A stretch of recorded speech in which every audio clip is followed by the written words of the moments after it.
Hi guys, and welcome to my Let's Play of Civilization Brave New World.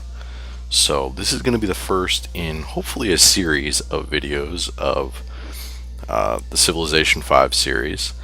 And what we're going to be doing today, we're going to be starting a brand new map, basically as a random player. That way I don't have an unfair advantage. I'm not playing a civilization that I favor or anything like that. I'm just gonna kind of show you some of my tips and tricks to be sort of successful at this game. I'm not gonna pretend to be an expert. I don't play it on the hardest difficulty or anything like that. In fact, when we play this playthrough, we're gonna actually play on kind of a lower difficulty just to kind of show people the ropes if you're new to the game. I've actually played Civilization 5 quite a bit. As well as the other civilizations before that, 3 and 4, and their expansion packs. But I have not played Brave New World or the Gods and Kings expansion for Civilization 5, so I'm new to those. So we're kind of going to be learning a little bit together. But let's get started. We're going to go to Setup Game. We're going to go to Advanced Setup. I don't really want to deal with that. We're going to play on Earth. There's a bunch of different, a lot of stuff to pick from here, but I prefer Earth, just because it's kind of fun, to find out where on Earth you're actually going to end up, and it can lead to some pretty interesting things. I mean, you could end up being Germany in South America or something. It's kind of decent.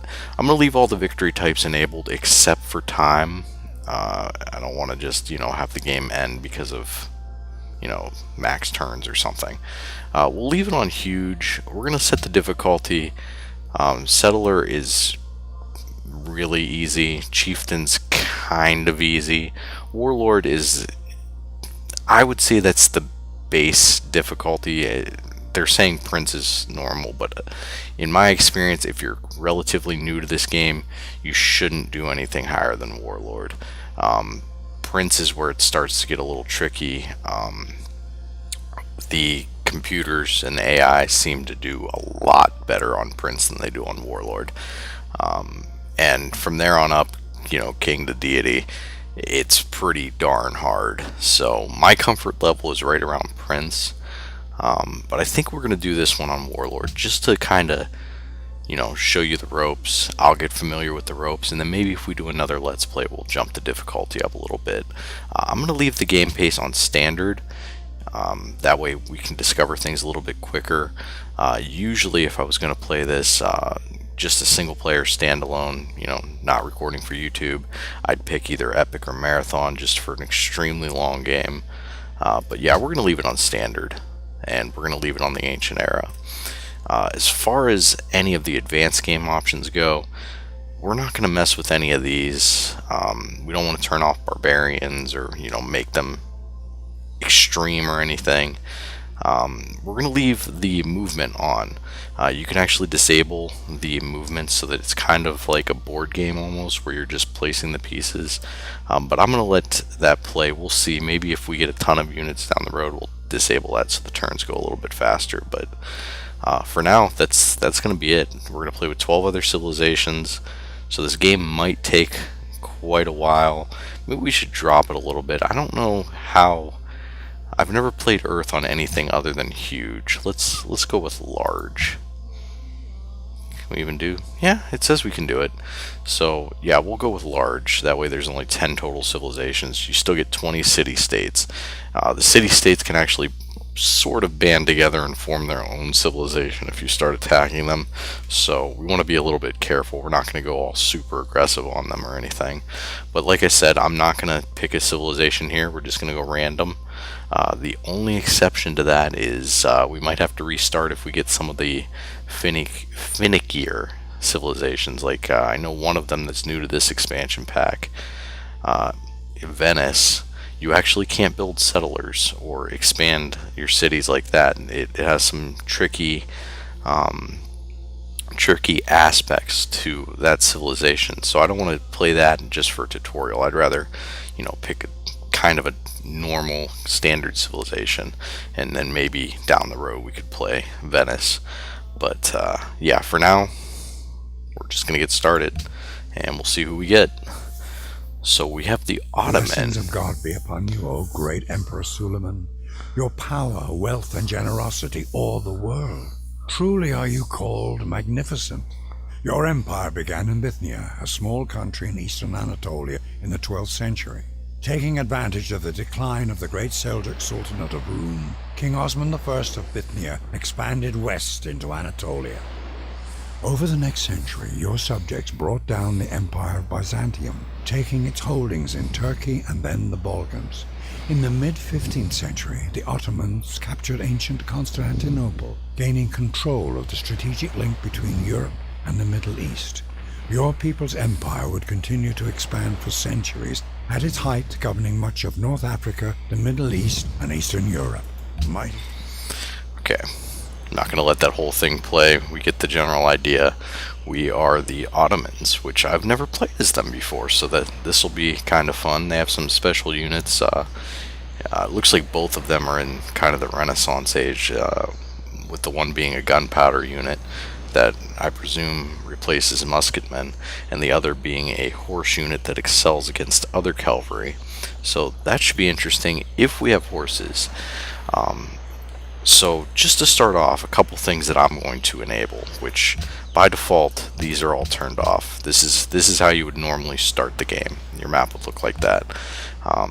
What I'm going to do, I'm going to go to this toggle menu options. I'm going to turn on resource icons. That'll show you special resources like whales, citrus, any of the luxury resources or strategic resources will now show up. So we're definitely going to leave that on. I'm going to show yield icons just for when we're starting off, so we could see basically the fruit is how much food it's going to give, the little gold coins is how much gold it will give, and then the hammers are how much production it will give. And we're going to leave those on for right now because it can be handy for when you're founding cities. Once we kind of get out of the expansion phase, then we'll turn that off. I'm also going to turn on the hex grid, and that'll show you a kind of a simplistic view of what the actual squares are. It's kind of not necessary once you get used to the game, but it's nice to have it on just so you can see exactly how far away things are. Sometimes it can get a little tricky. So this, and then once we get trade going, I'm going to turn on trade routes, but right now we don't have any, so no sense in turning that on right now. Basically, this is a pretty decent place to start. Jungle down the road will give us a lot of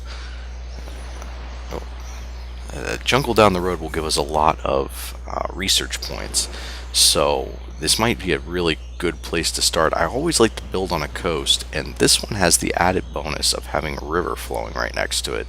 So this is a pretty decent start. I'm going to go ahead and roll with it.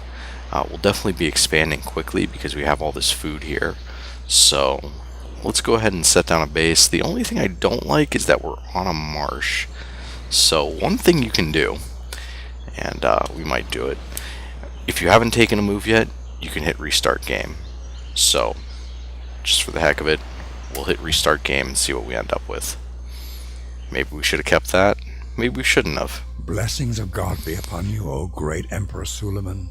Your power, wealth, and generosity awe the world. I think we get the point. Truly are you called magnificent. Your empire began in Bithynia, So a small we're going to country go ahead and in skip this Anatolia as soon as in I'm the able 12th to. century. There we go. Taking- So we're in a different spot now. This one's also pretty decent. You can see we've got some hills over here, so our production will be a little bit better. Got plains around us. There's no coast, which kind of a toss-up. Coast can be really good, but then again, you could always find other cities along the coast. So we're gonna roll with this one. Let it go. I do like the fact that we have a couple of rivers running past us. That'll be nice for production down the road, and we've also got some pretty decent mountains and food around us. So yeah, and you can't you can't help but like starting with all these special resources near you. So let's go ahead and set up a base. So we have our first city. Basically, we're going to need to choose production for our city. I like it, well, there's something to be said for each of these. I don't usually like to send out a worker right away, basically because before we research anything, there's not too much the worker can do. So we probably want to either invest this in a scout or a warrior. A monument would help our borders expand quicker, but that'll be nice, but not yet. We want to definitely either get a scout or a warrior. If we think we're going to be doing a lot of offensive combat against barbarians, we should probably go with the warrior. The nice part about a scout is they can, well, I'll show you real quick. A warrior can only move one turn in rough terrain. In, terrain like fields or something like that, he can go two. A scout can always go two, even if they're going through rough terrain. So just for exploration's sake, we're going to go with the scout. And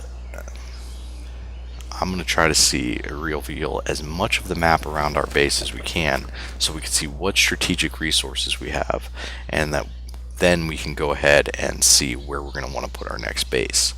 So we do need to choose research here. This is the simple view, telling you what's available. I like to open up the actual technology tree so we can see exactly what we're going to do. The first thing I want to get probably is animal husbandry. Basically because we have these pigs and everything by us, let's make sure that that's what we need. Requires trapping. See, good thing I checked. Yeah, these are all trapping actually. Good thing I checked that. Like I said, I'm new to this expansion, and some of the things may have changed, or I could just be wrong. I mean, definitely not a complete expert on this, but we definitely don't want to go with archery right off the bat. It's going to give us archers, which are great early game, but we probably want to focus on something that's going to improve our city, which the granary, which gives us +2 food in the city that it's constructed, and you can construct it in every city. That's going to be really nice. And shrine will increase faith, which we don't really have any right now, but definitely a decent place to start. There's something to be said about starting on each one of these. None of them are really better than another, but it kind of depends on your actual base start location. So I'm going to pick pottery,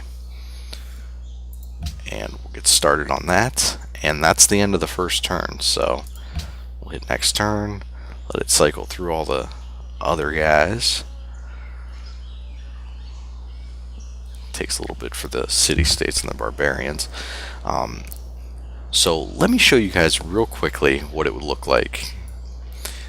So right now I have the unit animations turned on, so you get that nice little movement there. I'm going to turn it off for this next turn, and we're not going to be in combat, so I won't even bother checking that one because I plan on setting this back. But we'll go next turn because we don't really have anything else to do. So if we turn off the unit animations, here's what we're basically going to get every turn. They're basically going to teleport, which I don't like. There's something to be said for doing that, maybe on the higher difficulty levels. But I think for a Let's Play, I'm going to leave the unit animations on. If you guys don't like it, let me know. We can turn them off. It's not a big deal. But for now, I'm going to leave them on. So first couple turns are usually relatively boring because you've only got this one unit that you can really do anything with. We'll have a new unit here in a second. We've only got one population here, so I'm not going to mess with any of the other settings, but let's take a look at the city real quick. So you could actually turn on citizen management here and tell them to focus on different things. You can set a food focus, production focus. If you need gold, you can set gold focus, science. Culture is what expands your borders. You can see this is the next tile that they're going to expand to, the one that's highlighted in purple. You could also buy tiles with gold, but we're not going to be doing that because we don't really have very much gold. You could also purchase with gold or faith units immediately, but you could see they all cost about 200 gold, and we've only got 12, and we're only making 4 per turn. So can't quite do that yet.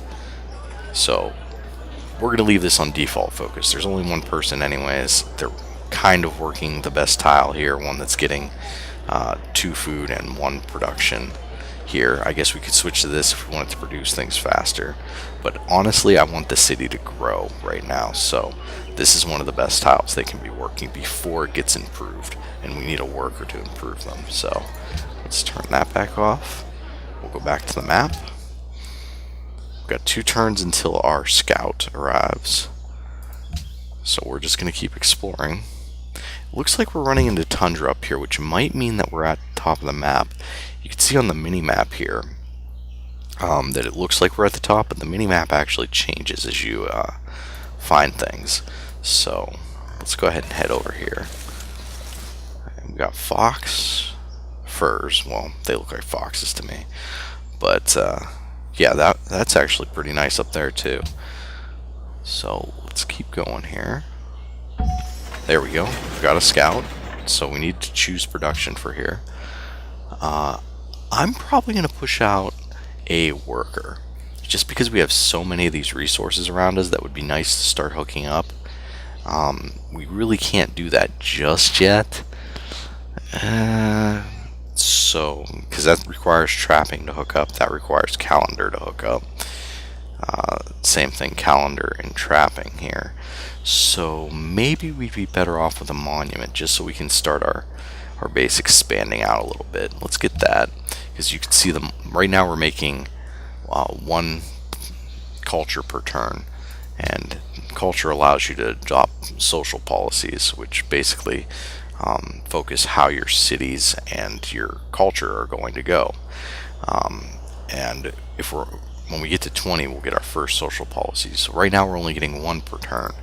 If we build the monument, we'll get 2 more per turn. Plus, we'll get these squares around our base faster. Now, one of the things we need to also talk about is the area around the base. Every base can expand out 5 tiles in every direction as far as zones of control, which that's marked by this green line right here. They can only work 3 tiles out though. So here's the first tile away. If this is the center of the donut here, they can work any one of these tiles, but then they can also go this one and that one out. So 3 in every direction. So they can expand out 5 as far as culture goes, but they can only work 3 tiles within their range. So you want to ideally put cities about 6 spaces apart to get the maximum yield out of them. And that's something we'll focus on once we get our first settler. But since this guy is a scout, you could see, even though he's crossing a river here, and going onto a mountain, he could still get that extra turn because he's a scout. Okay, so we found a goody hut down here, or runes as they're now called. And basically, when you discover one of these, if you go onto it, it's going to either give you +1 to your population. It could give you a unit, I believe. It could give you a technology, or it could give you gold. Technology in the early game is by far the most valuable. It could also give you culture, which would be really nice too. But we'll see. For now, I'm hoping for technology, but we'll have to wait till next turn. Let's keep this guy moving. So far, no barbarians, which is good. Go to the next turn. And guys, I'm going to try to keep these episodes around 20 minutes long. I don't want them to run too long, but I also don't want them to be, 2 turns in length. So the first one was basically a lot of talk and strategy and explaining things.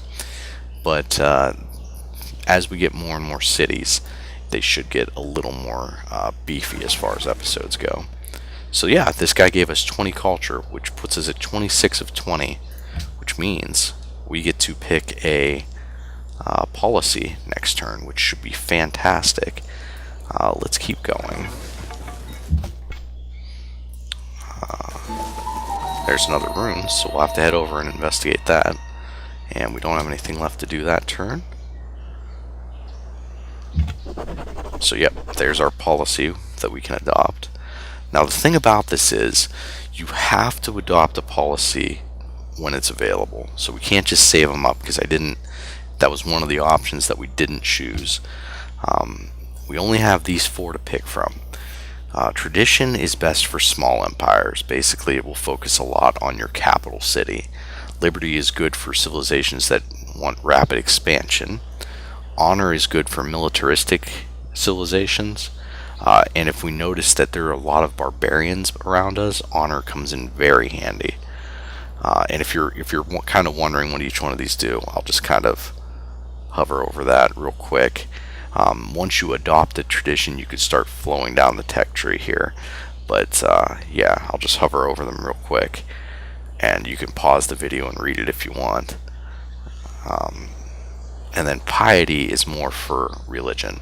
Now, we get a lot of culture doing piety, which might not be a bad thing. Honor would be really good if there were a lot of barbarians around us. So far we haven't seen any, so I might regret this in a second. But I want to go with liberty. It's going to give +1 culture in every city.